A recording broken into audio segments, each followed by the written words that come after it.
성도 여러분 안녕하세요. 우리는 지금 창세기 말씀 배워가고 있습니다. 신기하죠? 창세기에서도 그렇고 구약과 신약도 마찬가지예요. 아브라함과 이삭과 야곱의 하나님은 많이 말씀하고 있는데 아브라함과 이삭과 야곱과 요셉의 하나님은 말씀하고 있질 않아요. 게다가 창세기를 보면 아브라함, 이삭, 야곱, 요셉 중에 가장 많은 지면을 할애하여서 그 사람과 관련된 기록들을 하고 있는 것은 요셉이거든요.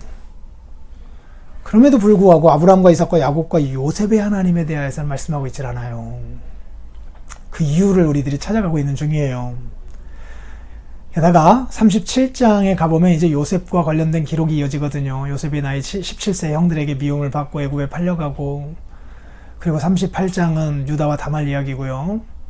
요셉, 야곱의 그 계보가 유다로 넘어가기 때문에 유다를 특별하게 먼저 언급을 한 거고, 39장에 가보면 요셉과 보디발의 이야기가 또 나옵니다.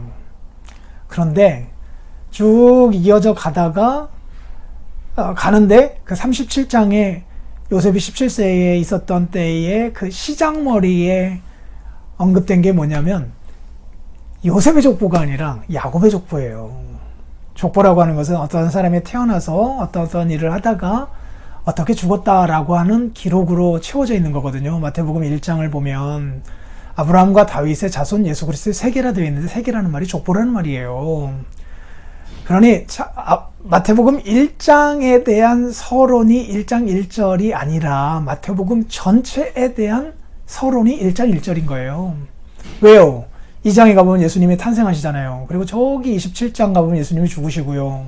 28장에 부활하시고요. 그러니까 한 사람이 태어나서 어떤 일을 하다가 죽는 데까지 전체의 기록이 족보의 내용이라고 말씀드렸잖아요. 그러니까 마태복음 1장 1절은 마태복음 전체에 대한 핵심 요약 진술인 거예요.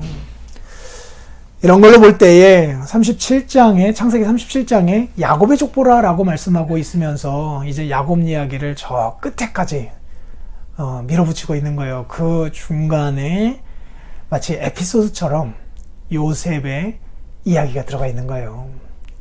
야곱을 통하여서 이루려고 하셨던 하나님의 히스토리, 역사의 어느 한 부분을 요셉이라고 하는 사람의